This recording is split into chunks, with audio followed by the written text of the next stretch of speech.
just in Lenovo Moto M. The Lenovo Moto M was announced a month ago, and its popularity is growing steadily ever since. The mid-ranger leaked quite a few times before, teasing various features before its premiere.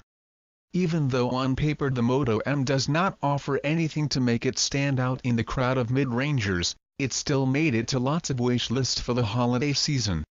We surely are curious why people are loving the Moto M so much, and we'll find out very soon. Lenovo's Moto M key strengths include an all-metal body, a lively 5.5 IPS display, Helio P10 chipset with 3 or 4 GB of RAM, and a very good camera package with 16MP rear and 8MP front snappers. The rear-mounted fingerprint sensor is a first for the Moto series, but a long-awaited change. The Moto M's exterior seems worthy of a phone of much higher standing. The design is all-metal and seamless as the back fades gently into the side frame, which eventually ends on a chamfer right next to the screen glass. The antenna bands are of our preferred type, tiny, and look like they are carved into the shell rather than splitting it in 3 parts. We've seen better, but we've also seen worse, so we wouldn't change a thing in the Moto M, especially given its mid-range status. The 5.5 IPS screen of 1080p resolution has become a standard these days for the class, and there are no surprises here.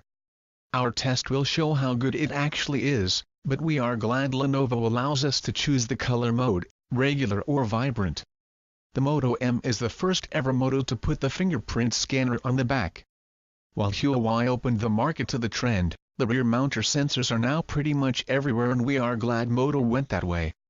And this move is definitely a long-awaited change for the Moto fans, which were already used to resting their fingers on the signature M dents at quite a few Moto phones' backs.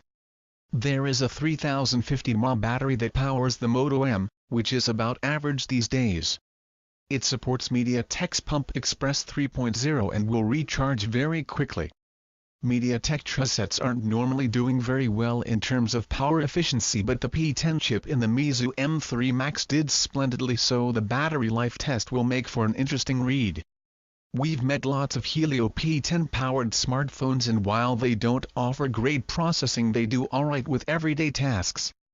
Its graphics scores are rather mediocre, though, so chances that the Moto M end up a great gaming phone are slim. There is a 16MP mains camera with phase detect autofocus, which sounds quite interesting. It has f/2.0 aperture and a dual-tone LED flash, but the sensor's pixels are smallish at 1 m. The good news is there is a manual mode where you can tweak the